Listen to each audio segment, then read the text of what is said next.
தமிழ்நாட்டில் யாருக்கும் குரங்கு அம்மை நோய் தொற்று பாதிப்பு இல்லை என தெரிவித்துள்ள பொது சுகாதாரத்துறை நோய் தடுப்பு தொடர்பான வழிகாட்டு நெறிமுறைகளை வெளியிட்டுள்ளது. ஆரிய வகை நோயான குரங்கு அம்மை விலங்குகளிடமிருந்து மனிதர்களுக்கு பரவுகிறது. 2022 முதல் பரவ துவங்கிய இந்த நோயானது முதலில் ஆப்பிரிக்க நாடுகளில் பாதிப்பு கண்டறியப்பட்டது. தற்போது 100க்கும் மேற்பட்ட நாடுகளில் பரவி வரும் குரங்கு அம்மையால் உலகளாவிய அவசர நிலையை சர்வதேச சுகாதார அமைப்பு பிறப்பித்துள்ளது.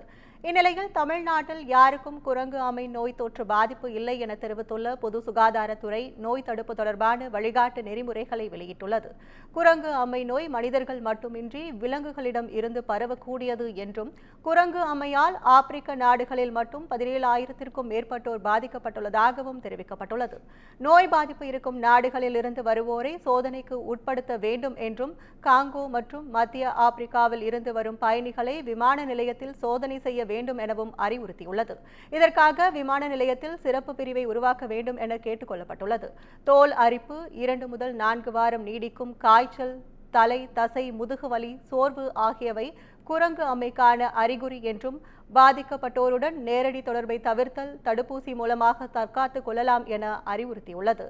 தொற்று இருக்கலாம் என சந்தேகிக்கும் நபரை உடனடியாக சிகிச்சைக்கு உட்படுத்த வேண்டும் எனவும் கேட்டுக் கொண்டுள்ளது.